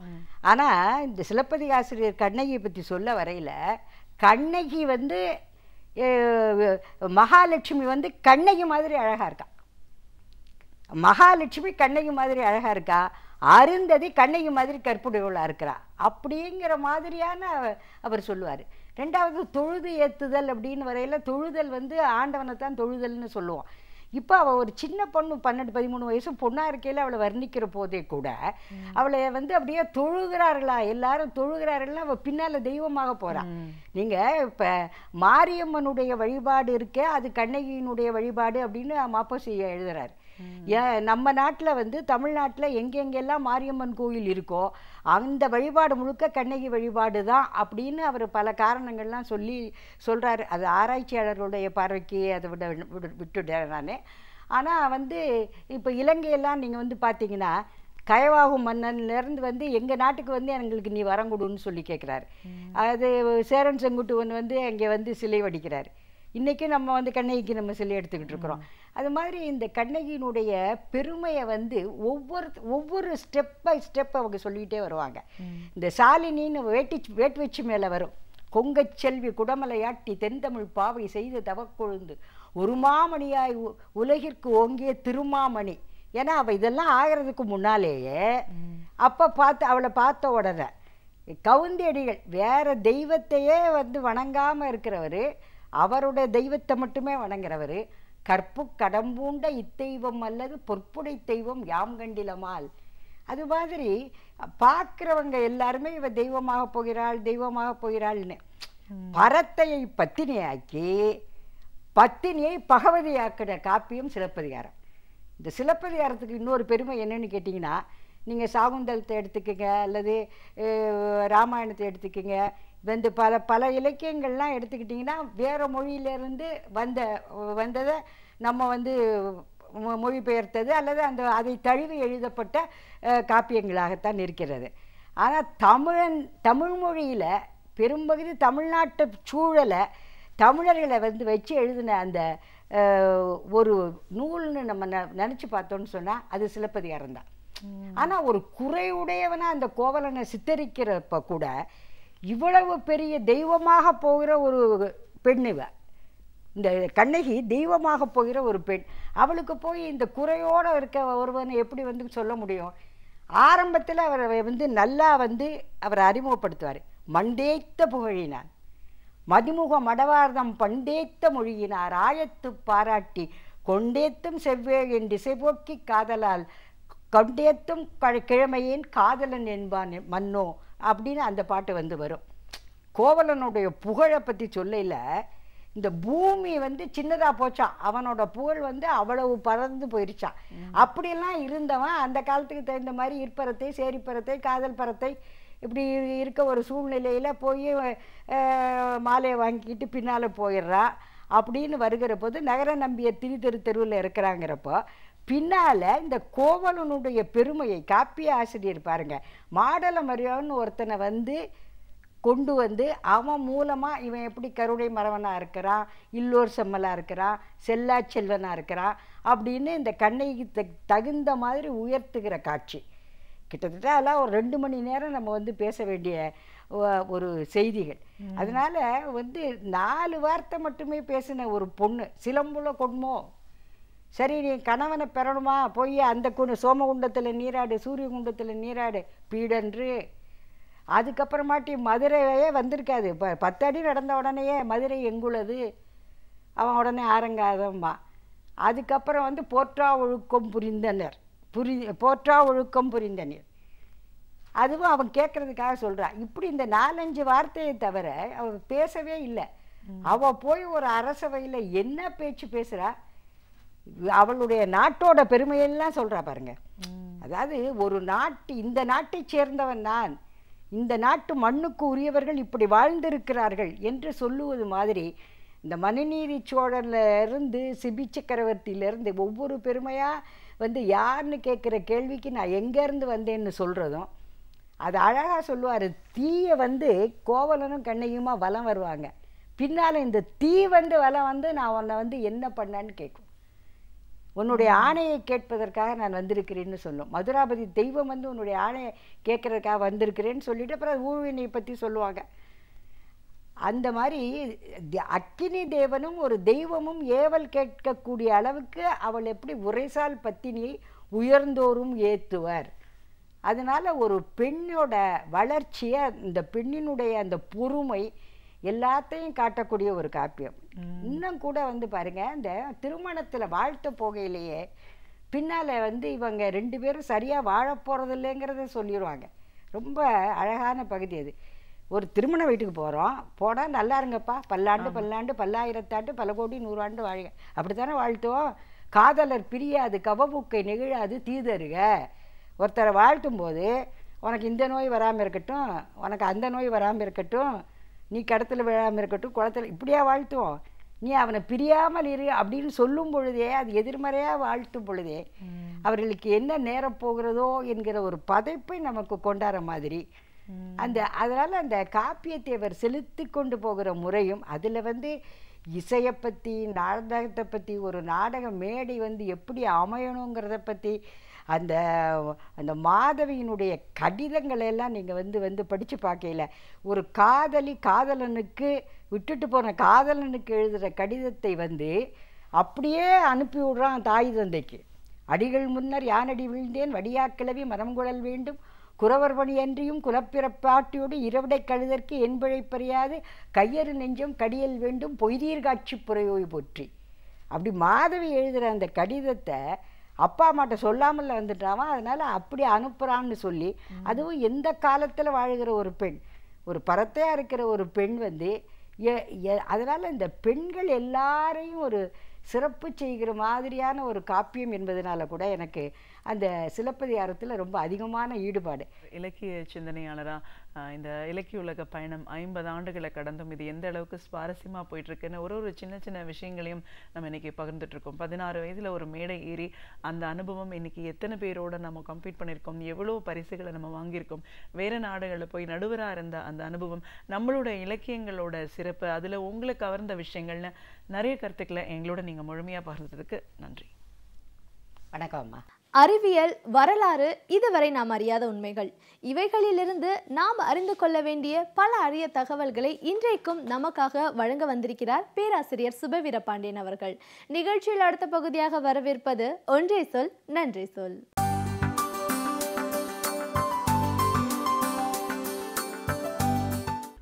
அனைவருக்கும் என் அன்பு வணக்கம்.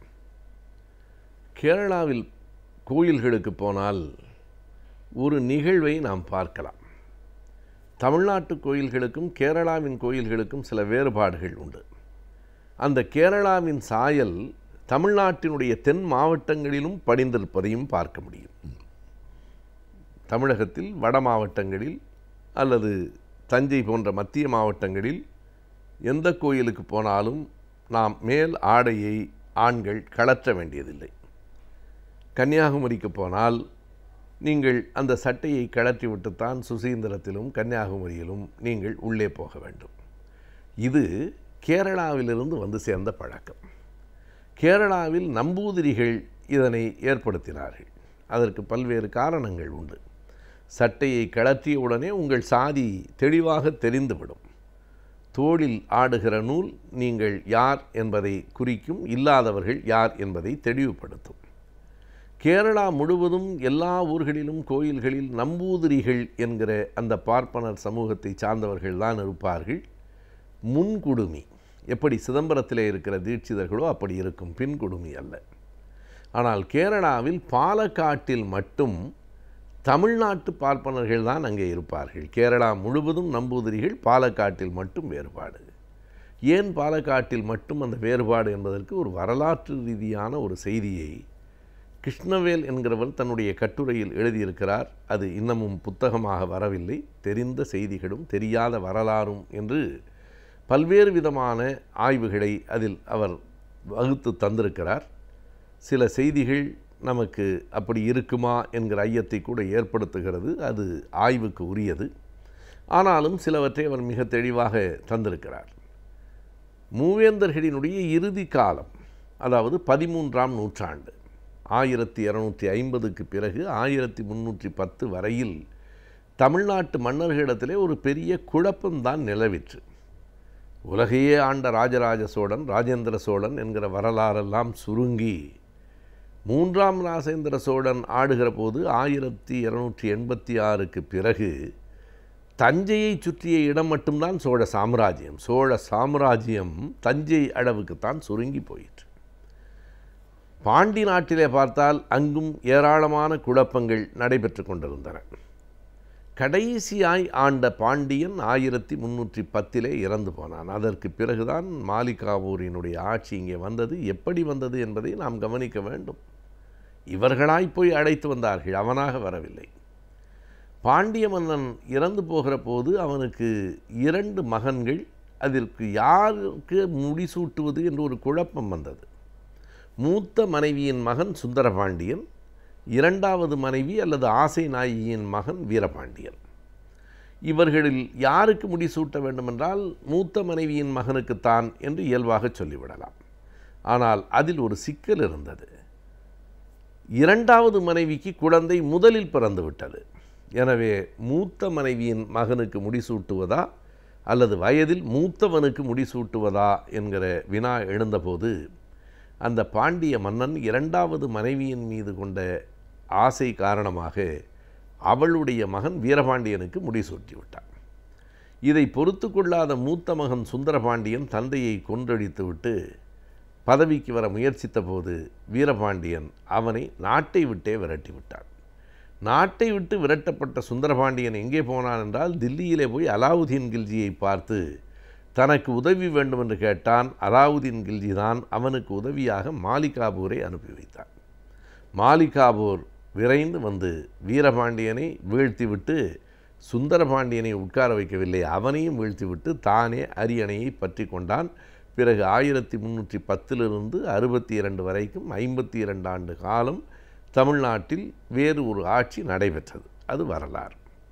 இந்த காலகட்டத்தில் தான் தமிழ்நாட்டில் இருந்த பார்ப்பனர்கள் செல்வாக்கு இழந்து, குறிப்பாக தஞ்சை குடந்தை பகுதியை சார்ந்த அந்த சமூகத்தை சார்ந்த மக்கள் மெதுவாக இடம்பெயரத் தொடங்கினார்கள். அவர்களில் பலர் பாலக்காட்டுக்கு போய் சேர்ந்தார்கள். அதுதான் கோவையிலிருந்து பொள்ளாச்சியிலிருந்து போகிற போது பக்கம். பாலக்காட்டுக்கு போகிற நேரத்தில் அங்கே என்ன ஆயிற்று என்றால், இவர்களுக்கு இயல்பாக தெரிந்த தொழில் என்பது கோயிலில் அர்ச்சனை செய்வது. அங்கே ஏற்கனவே நம்பூதிரிகள் இருக்கிறார்கள். அவர்கள் இவர்களை அனுமதிக்கவில்லை. இந்த காலகட்டத்தில் ஒரு வரலாற்றில் சுவையான நிகழ்ச்சி ஒன்று நடந்தது. அன்றைக்கு பாலக்காட்டு மன்னனாக இருந்தவனினுடைய பெயர் கேசரி வர்மன் என்பது. அவன் அப்போது இளவரசன். அந்த கேசரி மன்னனுக்கு ஒரு பெரிய விருப்பம் வந்தது. அந்த ஊரில் இருக்கிற ஒரு ஆதிவாசி பெண்ணோடு அவனுக்கு ஒரு காதல் ஏற்பட்டது. அதனை அவனுடைய தந்தையும் ஏற்றுக்கொண்டார். உனக்கு முடிசூட்டி வைக்கிறேன், ஆனால் அந்த ஆதிவாசி பெண்ணை நீ ஆசை நாயகியாக வைத்து கொள்ளலாமே தவிர பட்டத்து அரசியாக மாற்ற முடியாது என்றார். கேசரிவர்மன் ஒரு பிடிவாதம் பிடித்தார். அது உண்மையான காதல். எனக்கு வேறு மனைவியர் வேண்டாம், வேறு யாரையும் நான் ஆசை நாயகியாக வைத்து கொள்ளப் போவதில்லை. அவள் ஒருத்தி இடத்திலே தான் எனக்கு காதல், அவள்தான் பட்டத்து அரசி. மிக நேர்மையானவனாக அவன் இருந்தான். ஆனால் இருந்த மரபுகளுக்கு முரண்பட்டதாக அது இருந்தது. ஒரு மன்னன் ஒரு ஆதிவாசி பெண்ணை நேசிக்கலாம், அவளோடு உறவு கொள்ளலாம், ஆனால் மணந்து கொண்டு அரசியாக்குவதற்கு இந்த சமூகம் ஏற்காது. இப்போது கூட நாம் பார்க்கலாம், மிகப்பெரிய பணக்காரர்களினுடைய வீடுகளில் அந்த பிள்ளைகள் யாரை வேண்டுமானாலும் நீ விரும்பி தொடர்பு வைத்துக்கொள், ஆனால் திருமணம் செய்து கொள்வதற்கு இந்த சாதியை சார்ந்த நம் செல்வாக்குக்கும் வர்க்கத்துக்கும் இணையான பெண்ணைத்தான் திருமணம் செய்து கொள்ள வேண்டும் என்று சொல்லுகிற நிலை இப்போதே இருக்கிறது என்றால் அப்போது கண்டிப்பாக 800 ஆண்டுகளுக்கு முன்னால் இருக்கும். அதனை மீறி அவன் திருமணம் செய்து கொள்வது என்று முடிவெடுத்த போது அந்த பாலக்காட்டை சார்ந்த நம்பூதிரிகள் அத்தனை பேரும் அதற்கு எதிர்ப்பு தெரிவித்தார்கள். அவர்களின் ஒப்புதல் இல்லாமல் திருமணம் செய்ய முடியவில்லை. அந்த நேரத்தில் தான் தமிழ்நாட்டிலிருந்து அங்கு போயிருந்த புரோகிதர்கள் அந்த கேசரிவர்மனை சந்தித்து, அதெல்லாம் ஒன்றும் பிழையில்லை, செய்து கொள்ளலாம், நாங்கள் செய்து வைக்கிறோம், ஆனால் இந்த நம்பூதிரிகளை நீங்கள் விரட்டிவிட்டால் நாங்கள் கோயில்களில் அர்ச்சனையும் செய்கிறோம், உங்களுக்கு திருமணமும் செய்து வைக்கிறோம் என்று சொன்னபோது கேசரிவர்மன் பாலக்காட்டிலிருந்த நம்பூதிரிகளை எல்லாம் அங்கிருந்து விரட்டி அடித்து விட்டான். அப்போது இவர்கள் அர்ச்சகர்கள் ஆனார்கள். கேசரிவர்மன் அந்த ஆதிவாசி பெண்ணை திருமணம் செய்து கொண்டான். அதனால்தான் கேரளாவில் எல்லா இடங்களிலும் நம்பூதிரிகள் இருந்தாலும் பாலக்காட்டில் மட்டும் தமிழ்நாட்டு பார்ப்பனர்கள்தான் புரோகிதர்களாக இருக்கிறார்கள் என்கிற ஒரு செய்தியை அவர் வரலாற்றிலிருந்து எடுத்து தந்திருக்கிறார். வரலாற்றை தேட தேட தேட எத்தனையோ செய்திகள் கிடைத்து கொண்டே தான் இருக்கின்றன.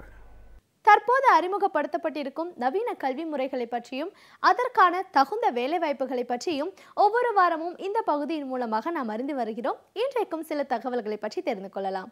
நிகழ்ச்சியில் அடுத்த பகுதியாக வரவிருப்பது ஆலோசனை நேரத்தில் கல்வி மற்றும் வேலைவாய்ப்பு.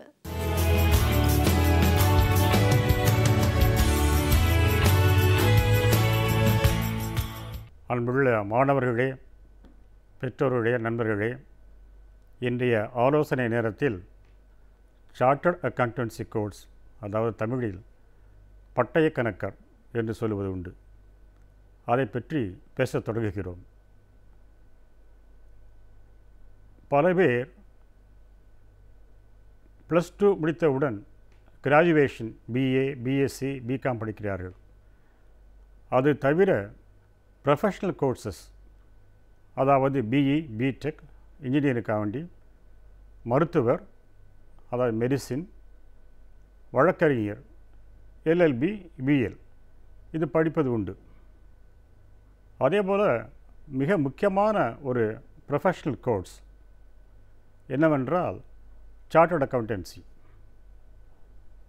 முக்கியமாக கிராமப்புறங்கள் உள்ள பள்ளி மாணவர்களுக்கும் பெற்றோர்களுக்கும் இந்த பட்டய கணக்கர் சார்ட்டர்ட் அக்கவுண்டன்சி என்றால் என்ன, சார்ட்டர்ட் அக்கவுண்டன்ஸ் என்றால் என்ன, இது புரியாத புதிராக இருக்கும்.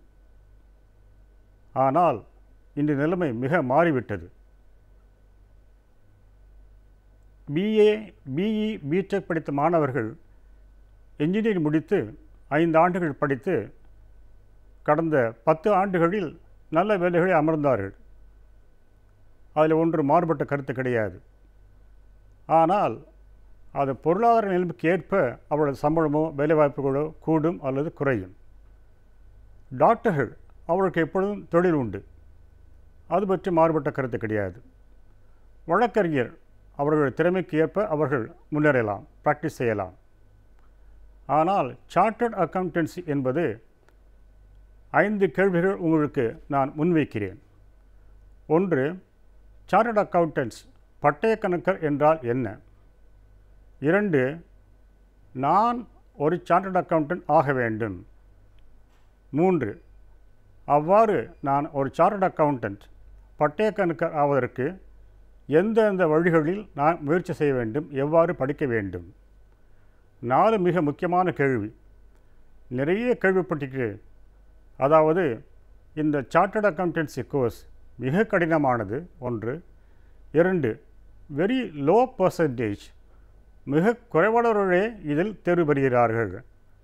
ஆனால் என்னால் இது செய்ய முடியாது, என்னால் இது தேர்வு செய்ய முடியாது, தேர்ச்சி பெற முடியாது என்று விலகி போகும் நிறைய பேர் மாணாக்கர்கள் உண்டு, பெற்றோர்கள் உண்டு. 5வது கேள்வி, இவ்வளோ கஷ்டப்படுத்தி 5 வருடமோ 6 வருடமோ படித்து வேலை வாய்ப்புகள் எவ்வாறு இருக்கின்றன? இந்த 5 கேள்விகளுக்கும் இன்று நான் முடிந்த வரையில் பதில் தருகிறேன். 1, பட்டய கணக்கர் அல்லது சார்ட்டர்ட் அக்கவுண்டன்ட்ஸ் என்றால் அவர்கள் யார்? Chartered accountants, they are coming under Chartered Accountants Act 1949. இந்தியாவில் பாராளுமன்றத்தில் ஒரு சட்டம் நிறைவேற்றப்பட்டு இந்த பட்டய கணக்கர்களுக்கு முழு அதிகாரம் அளிக்கப்பட்டிருக்கிறது. அதாவது இந்தியாவில் உள்ள எல்லா வணிகர்களுக்கும் வணிக ஸ்தாபனங்களுக்கும் உள்ள profit loss account, balance sheet, இது எல்லாம் ஆடிட் செய்து ஆய்வு செய்து இவர்கள் சான்று அளிக்க வேண்டும். இந்த சான்றிதழ் தான் இன்கம் டேக்ஸ் மற்ற எல்லா துறைகளிலும் ஏற்கப்படுகிறது. அதற்கு கம்பெனி ஆவானும் சரி, இன்கம் டேக்ஸ், GST, VAT எதுவாக இருந்தாலும் இந்த பட்டய கணக்கு கையெழுத்து இல்லாமல், சான்றிதழ் இல்லாமல் ஏற்க முடியாது. அவ்வளவு மகத்துவம் வாய்ந்தது இந்த சார்ட்டர்ட் அக்கவுண்டன்சி. 2, இந்த CA கோர்ஸை யார் படிக்க முடியும்? இப்பொழுது நான் கூறப்போகும் பதில் உங்களுக்கு மிக வியப்பாக இருக்கும். 1, யாரும் படிக்கலாம். +2 முடித்த எந்த மாணாக்கரும் எந்த ஸ்ட்ரீமில் அவர் படித்தாலும், அதாவது நாம் சொல்கிறோம் first group, second group, third group என்று சொல்கிறோம். அதாவது கணிதத்துறை, தாவரவியல் துறை, வணிகத்துறை அப்புறம் ஐடி துறை இவ்வாறு இருக்கின்றன. ஆகவே எந்த துறையில் அவர்கள் பயின்றாலும் இந்த சார்ட்டர்ட் அக்கௌண்டன்சி கோர்ஸில் அவர்கள் சேர முடியும். இது ஒன்று. இரண்டு, இதைவிட முக்கியமானது, ஒரு BE BTech or medicine or even law சட்டம் இதில் சேர்வர்களுக்கு குறைந்தபட்சம் மதிப்பெண் உண்டு. 85% கட் ஆஃப் மார்க் ஆர் 95%, 98% என்று கட் ஆஃப் இருக்கிறது. அது இல்லாமல் அந்த துறைக்கு அவர்கள் போக முடியாது. இந்த 3 தொழில் ரீதியிலும் போக முடியாது.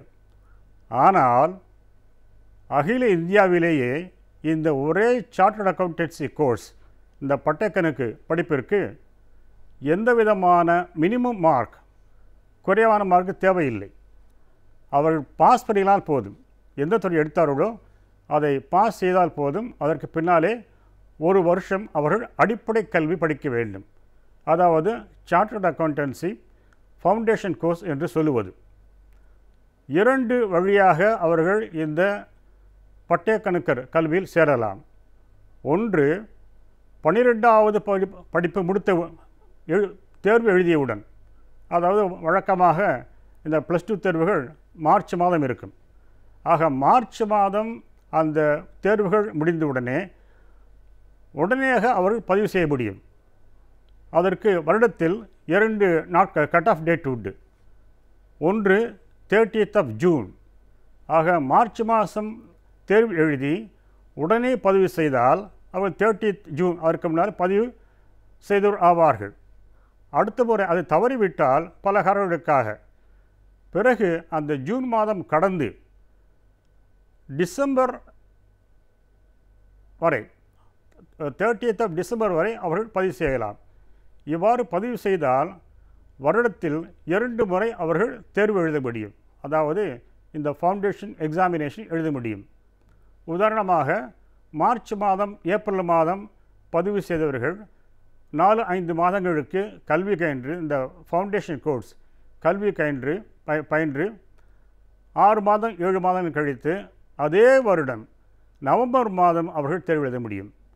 ஒருவேளை அவர்களுக்கு நம்பிக்கை இல்லை, தயார் நிலை சரியில்லை என்றால் அந்த வருடம் நவம்பர் கழித்து அடுத்த ஆண்டு மே மாதம் எழுத முடியும். ஆகவே ஒவ்வொரு வருடமும் நவம்பர் மாதமும் மே மாதமும் தேர்வுக்குள்ள நாட்கள். ஆகவே அவர்களது ப்ரிப்பேர்ட்னஸ், எவ்வளவு தயார் நிலையில் இருக்கிறார்களோ அதற்கேற்ப அந்த மாதங்களில் அவர்கள் பரீட்சை எழுத முடியும். இது ஒரு வழி சேருவதற்கு. இரண்டாவது வழி கிராஜுவேஷன். எவ்வாறு +2வில் எந்த ஸ்ட்ரீம் மாணாக்கர்களும் சிஏ கோர்ஸில் பதிவு செய்யலாமோ, அதாவது இந்த ஃபவுண்டேஷன் கோர்ஸ், அது அல்லாது graduates BA, BSc, BCom, BBA எந்த மாணாக்கர்களும் படித்தவர்கள் அவர்கள் அந்த கிராஜுவேஷன் பண்ணும் பொழுது 3வது வருடத்தில், அதாவது இந்த லாஸ்ட் இயர் 3rd இயர் படிக்கும் பொழுது அவர்கள் பரீட்சைக்கு முன்னாலே, தேர்வுக்கு முன்னாலே அவர்கள் பதிவு செய்து கொள்ளலாம். அந்த மாணாக்கர்கள், அதாவது கிராஜுவேட்ஸ், அந்த பட்டதாரி மாணவர்களுக்கு இந்த ஃபவுண்டேஷன் கோர்ஸிலிருந்து விலக்கு அளிக்கப்படுகிறது. அதற்கு 2 முகாந்திரங்கள். என்ன முகாந்திரங்கள்? அது பிகாம் ஸ்டூடெண்ட்ஸிற்கு, பிகாம் அல்லது எனி போஸ்ட் கிராஜுவேட், அவர்கள் 55 விழுக்காடுகள் வாங்கினால் போதும். மற்ற மாணவர்கள் பிஏ, பிஎஸ்சி எதுவாக இருந்தாலும் 60 விழுக்காடுகள் வாங்கலாம். அந்த 60 விழுக்காடு வாங்கினால் அவர்கள் சேர முடியும். ஆகவே மறுபடியும் சொல்கிறேன், சிஏ கோர்ஸில் சேர வேண்டுமானால் +2 முடித்து எந்த மாணாக்கர்களும் எந்த ஸ்ட்ரீமாக இருந்தாலும் மினிமம் மார்க் தேவை கிடையாது. ஏப்ரல் மாதம், மார்ச் மாதத்துக்கு பதிவு செய்தால் நவம்பர் மாதம் தேர்வு எழுதலாம். அதே போன்று பட்டதாரிகள் இந்த லாஸ்ட் இயர் 3rd இயர் படிக்கும் பொழுது அவர்கள் பதிவு செய்தால் அந்த பதிவு முடிந்தவுடன், அவர்கள் பரீட்சை தேறியவுடன் அவர்களும் இன்டர்மீடியேட் என்ற கோர்ஸு சேரலாம். இந்த பட்டய கணக்கு படிப்பு மொத்தம் 3 நிலைகள் உள்ளது. முதல் நிலை நான் ஏற்கனவே கூறியவாறு அடிப்படை கல்வி, அதாவது சிஏ ஃபவுண்டேஷன் கோர்ஸ். இரண்டாவது இன்டர்மீடியட், அதாவது இடைநிலை கல்வி, சிஏ இடைநிலை கல்வி. மூன்றாவது இறுதி நிலை கல்வி. ஆக இந்த 3 அடிப்படை, நடுநிலை, அடுத்தது இறுதிநிலை. இது மாத்திரம் கிடையாது, இது தியரிட்டிக்கல் எஜுகேஷன், அதாவது கோட்பாட்டு கல்வி. வேறு எந்த துறையிலும் இல்லாத மிக முக்கியமான அம்சம் என்னவென்றால் இந்த சிஏ கோர்ஸில் ப்ராக்டிக்கல் ட்ரைனிங், செய்முறை பயிற்சி வேறு எங்கேயுமே கிடையாது. உதாரணமாக அதாவது மற்ற துறைகளை நான் குறைபாடு சொல்லவில்லை, ஆனால் சிஏ கோர்ஸ்க்கு என்ன இருக்கிறதோ அதை நான் உங்களுடன் பகிர்ந்து கொள்கிறேன். இந்த செய்முறை பரீட்சையில் எந்த மாணாக்கரும் இன்டர்மீடியட் ஒரு குரூப் அவர்கள் தேர்ச்சி பெற்றால் அவர்கள் உடனாக அந்த ஃபைனல் கோர்ஸுக்கு இந்த இறுதிநிலை கல்விக்கு பதிவு செய்து கொள்ளலாம். அந்த படிப்பு இறுதிநிலை படிப்பு படிக்கும் பொழுதே அவர்கள் கட்டாயமாக 3 வருஷம் ஒரு பட்டயக்கணக்கர் அதாவது ஒரு கம்பெனி பட்டயக்கணக்கர் கம்பெனியில் அவர்கள் ஃபேமில் அவர்கள் கட்டாயமாக ஆர்டிக்கல் ட்ரைனிங்காக சேர வேண்டும். அதாவது அவர்கள் கீழ் அவர் வேலை செய்ய வேண்டும். வேலை என்பது ஒன்று செயல்முறை பயிற்சிக்காக அவர்கள் பயிற்சியாளர் என்று கூறப்படுவார்கள். அது முக்கியமாக அவர்களுக்கு இந்த 3 வருடமும் மாதம் ஸ்டைஃபன் கிடைக்கும். ஏறக்குறைய மினிமம் இப்பொழுது 3000 ரூபாய். 3000லேருந்து அப்புறம் அவங்க கம்பெனிகள் எவ்வளோ, சில பேர் 5000 கொடுப்பார்கள், சில பேர் 8000 கொடுப்பார்கள், சில பேர் திறமைக்கு ஏற்ப அவர்கள் எவ்வளவு கொடுக்க முடியுமோ 10,000 15,000 கொடுப்பது உண்டு, தேர்ட் இயர் கொடுப்பது உண்டு. ஆகவே இந்த தியரிட்டிக்கல் எஜுகேஷன் ஒருபுறம் இருந்தாலும், அதாவது இன்டர்மீடியட் ஃபைனல் இருக்கிறது, அதோடு கூட அவர்களுக்கு நல்ல சிறந்த செயற்முறை பயிற்சி கொடுப்பதற்காக ப்ராக்டிக்கல் எஜுகேஷன் இருக்கிறது. அதாவது இந்த 3 வருட கட்டாய செயற்முறை பயிற்சி இருக்கிறது. இதோடு கூட இன்னும் 2 செயற்முறை பயிற்சிகள் உண்டு. முதலில் இன்டர்மீடியட் பாஸ் செய்தவுடன் அவர்களுக்கு ஒரு orientation course and information technology என்று ஒரு 4 வாரங்களுக்கு ஒரு பயிற்சி உண்டு. அந்த 4 வாரங்களில் ஆங்கில பயிற்சி, ஆழ்மை பயிற்சி, இன்ஃபர்மேஷன் டெக்னாலஜி, கம்ப்யூட்டர் பயிற்சி இதையெல்லாம் சொல்லிக் கொடுப்பார்கள். இது முடிந்தவுடன் அவர்கள் 3வது வருடம் படிக்கும் பொழுது இது கொஞ்சம் அட்வான்ஸாக இருக்கும். ஆகவே இப்பொழுது இதோடு நான் இந்த சிஏ கோர்ஸை இந்த வாரத்தில் முடித்துக்கொள்கிறேன். அடுத்த வாரம் இதை பற்றி நாம் தொடர்ந்து பேசுவோம்.